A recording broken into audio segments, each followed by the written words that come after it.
தேவனுக்கு மகிமை உண்டாவதாக. இந்த நாளில் கூட பரிசுத்த வேதாகமத்தில் ஆதியாகமத்தில் மிக முக்கியமான ஒருவர் யோசேப்பை குறித்து கற்றுக்கொள்ள ஆவியானவர் நமக்கு உதவி செய்வாராக.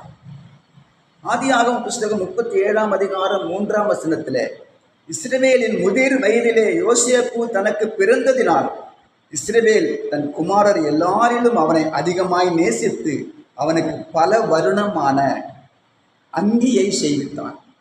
Multi colour robe. சகோதரர் எல்லாருக்கும் பொறாமை வந்துடுச்சு.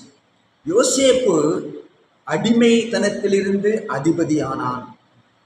சிறையிலிருந்து சிங்காசனத்துக்கு உயர்த்தப்பட்டான். இதுக்கு காரணம் அடிக்கடி வாசிக்கிறோம். யோசேப்பு சரித்திரத்தில் கர்த்தர் அவனோடு கூட இருந்தார். பலவிதமான சோதனைகள், சிறைச்சாலைகள், கஷ்டங்கள் வந்தபோது கூட கர்த்தர் அவனோடு கூட இருந்தார் என்று வாசிக்கிறோம். அதனால யோசேப்பு உயர்த்தப்பட்டான். யோசேப்போடு சம்பந்தப்பட்ட 6 சொப்பனங்கள், யோசேப்பு கண்ட 2 சொப்பனங்கள், 11 அரிக்கட்டுகள் இவனுடைய அரிக்கட்டை வணங்கி இருந்தது. 11 நட்சத்திரங்கள், சந்திரன், சூரியன் இவனை வணங்கி இருந்தது என்று பார்த்தவுடனே அந்த சகோதரர்களுக்கு யோசேப்பின் மேல் பொறாமை வந்தது. பானபாத்திரக்காரன் கண்ட ஒரு சொப்பனம், திராட்சை செடி 3 கிளைகள். சுயம்பாகி கண்ட ஒரு சொப்பனம், 3 வெள்ளை கூடைகள். அந்த சொப்பனம் நிறைவேறிற்று. 3 நாளைக்காலுக்குள்ளே பானபாத்திரக்காரன் திரும்பவும் ராஜாவுக்கு வேலை செய்ய சென்று விட்டான். அந்த சுயம்பாகி 3 நாளைக்கு பிறகு அவன் மரித்து போனான் என்று வாசிக்கிறோம்.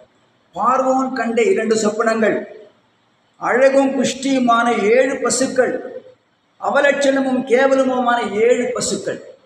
6வது பார்வோன் கொண்ட சொப்பனம், நல்ல செழுமையான 7 கதிர்கள், தீர்ந்து போன 7 சாவிகள், சாவியான 7 கதிர்கள் என்று வாசிக்கிறோம். இந்த அர்த்தத்தை யாராலையும் சொல்ல முடியல. யோசேப்பால் மட்டும்தான் விளக்கத்தை சொல்ல முடிந்தது. அதனால பார்வோன் யோசேப்பை உயர்த்தி தனக்கு பக்கத்தில் அதிபதியாக வைத்து கொண்டான். யோசேப்பு அழுதான். எப்போ என்றால் ஆதியாகமம் 37ஆம் அதிகாரம் 3ஆம் வசனத்தில், 45ஆம் அதிகாரம் 2ஆம் வசனத்தில் அவன் சத்தமிட்டு அழுதான். அதை எகிப்தியர்கள் கேட்டார்கள், பார்வோனின் வீட்டாரும் கேட்டார்கள். 45ஆம் அதிகாரம் 2ஆம் வசனத்தில் யோசேப்பு அழுதான். அவன் குழியிலே தூக்கி போடும்போது, அவன் சாகும்படியாக போடும்போது அழவில்லை.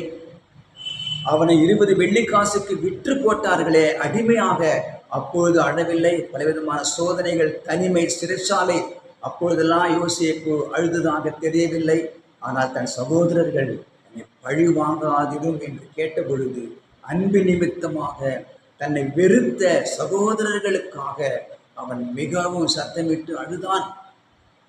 அன்பினாலே தேவன் கூட அப்படிப்பட்ட ஒரு அன்பை, தேவ அன்பை, நம்மை வெறுத்தவர்கள், நம்மை பகைக்கிறவர்களுக்கு கூட நேசிக்கக்கூடிய அந்த தேவ அன்பை நமக்கு தருவாராக. யோசேப்பு இயேசுவுக்கு அடையாளமானவன். சொந்த சகோதரர்களால் வெறுக்கப்பட்டான். இயேசுவும் கூட தன்னுடைய சொந்த ஜனமாக யூதர்கள் அவரை வெறுத்தார்கள். 20 வெள்ளிக்காசுக்காக யோசேப்பு விற்கப்பட்டான். இயேசு கிறிஸ்து 30 வெள்ளிக்காசுக்காக விற்கப்பட்டார். சிங்காசனத்துக்கு உயர்த்தப்பட்ட யோசேப்பு, இயேசு கிறிஸ்துவும் கூட சிங்காசனத்துக்கு உயர்த்தப்பட்டார். ஆஸ்நாத் என்கிற ஒரு ஆசாரியனுடைய மகளை யோசேப்புக்கு மனைவியாக கொடுக்கப்பட்டார். ஆஸ்நாத் புறஜாதியார் மத்தியிலே இயேசு கிறிஸ்துவுக்கு மணவாட்டி ஆகிய ஒரு சபை உருவாக்கப்பட்டிருக்கிறது என்று அடையாளமாக இருக்கிறாள். இயேசு போத்திபார் மனைவி இடத்துல யோசேப்புக்கு ஏற்பட்ட அந்த சோதனையில ஜெயித்து வெற்றி பெற்றது போல இயேசுவும் கூட எல்லாவற்றிலையும் சோதிக்கப்பட்டு ஜெயம் பெற்று சோதிக்கப்படுகிற நமக்கும் ஒரு உதவி செய்ய வல்லவராக இருக்கிறார் என்று பார்க்க முடிகிறது. இந்த நாளில் கூட யோசேப்பை ஆசீர்வதித்த தேவன் யோசேப்பை பயன்படுத்தி சகல தேசத்தாருக்கும் ஆகாரத்தை கொடுக்க பயன்படுத்தினது போல நம்மை கூட சுவிசேஷத்தை, தேவனுடைய வார்த்தையை அநேகருக்கு பகிர்ந்து கொடுக்க தேவன் நம்மையும் பயன்படுத்துவாராக. God bless you.